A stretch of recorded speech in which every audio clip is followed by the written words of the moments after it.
Picture this. You see Apple stock at $220 and hit buy immediately.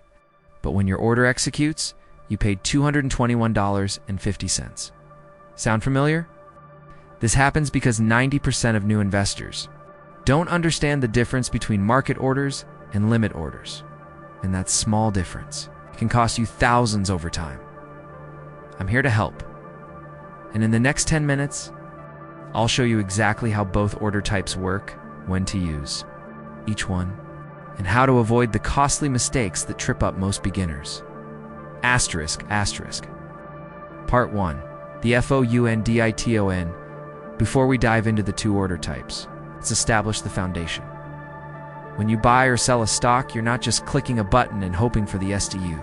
Best, you're giving your broker specific instructions about how you want that trade to happen. Think of it like ordering food. You can either say, "Give me whatever's ready right now." That's a market order. Or you can say, "I'll take the chicken." But only if it's under $15. That's a limit order. The stock market is a giant. It's an auction house with millions of buyers and sellers. Every second, prices are changing based on supply and demand. Your order type determines whether you prioritize speed or price control. And here's what most people don't realize. The wrong choice can literally cost you money on every single trade. Asterisk. Part 2. Market orders. Deep dive. LLTs start with market orders. The "I want it now" option. A market order tells your broker, buy or sell this stock immediately at the best available price. Notice I said best available, not the price you see on your screen. Here's a real example. Tesla is showing $245 on your app. You place a market order for 10 shares. But in the split second it takes to process, the actual execution happens at $245.80. Why? Because $245 was the last traded price, not necessarily what's available right now. The stock market moves in real time. Market orders grab whatever's available. Pros of market orders: lightning fast execution, usually within seconds, perfect for highly liquid stocks like Apple, Microsoft, or Tesla, great when you want to enter or exit immediately. Cons of market orders: price uncertainty, you might pay more or receive less than expected, can be dangerous during volatile periods, especially risky with low volume stocks.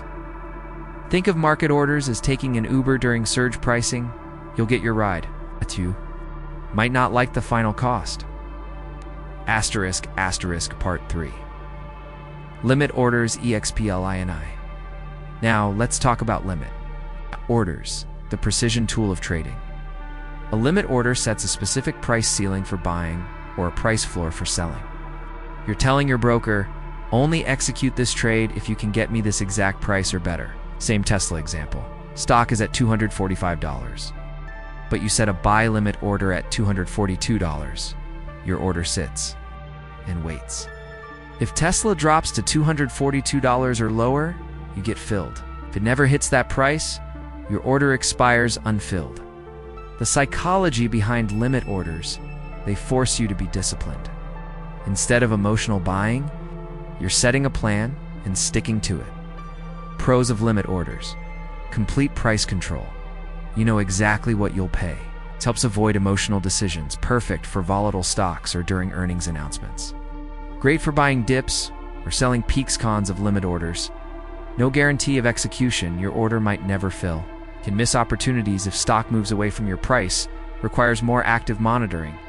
Think of limit orders like making an offer on a house. You set your terms, but there's no guarantee the seller will accept. Asterisk. Part 4. Real world COMPRISO. Let me show you how this plays out in real scenarios. Scenario 1. Buying Amazon during normal trading. Current price $180. Sarah uses market order.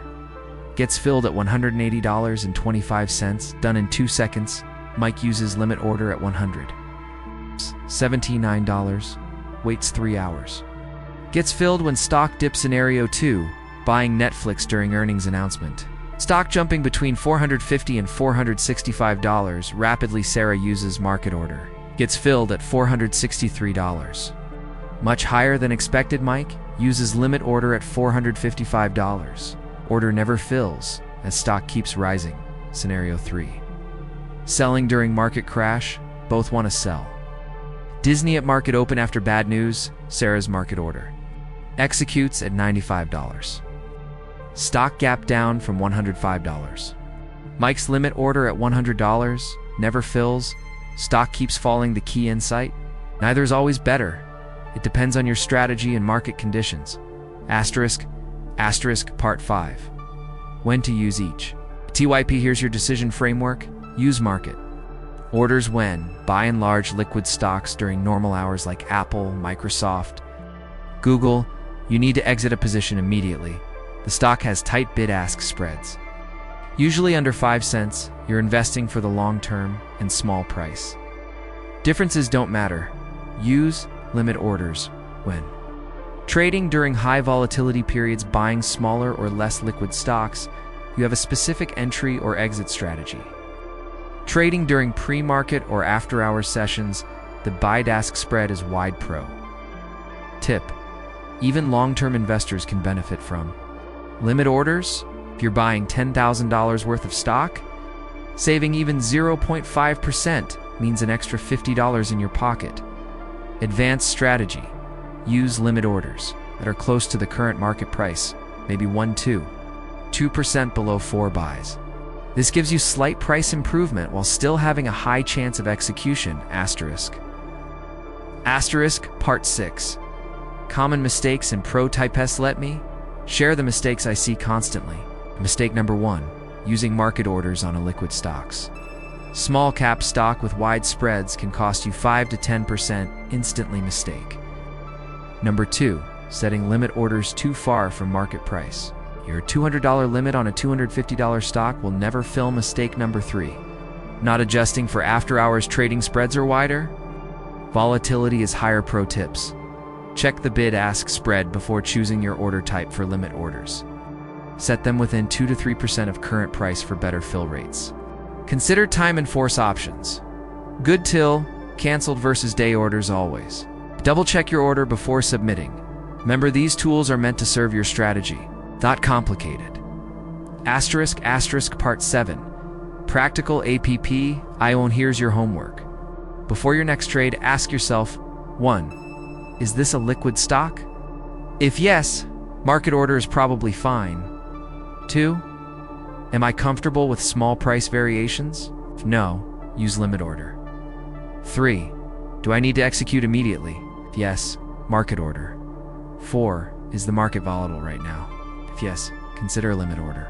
Start practicing with smaller amounts until these decisions become second nature.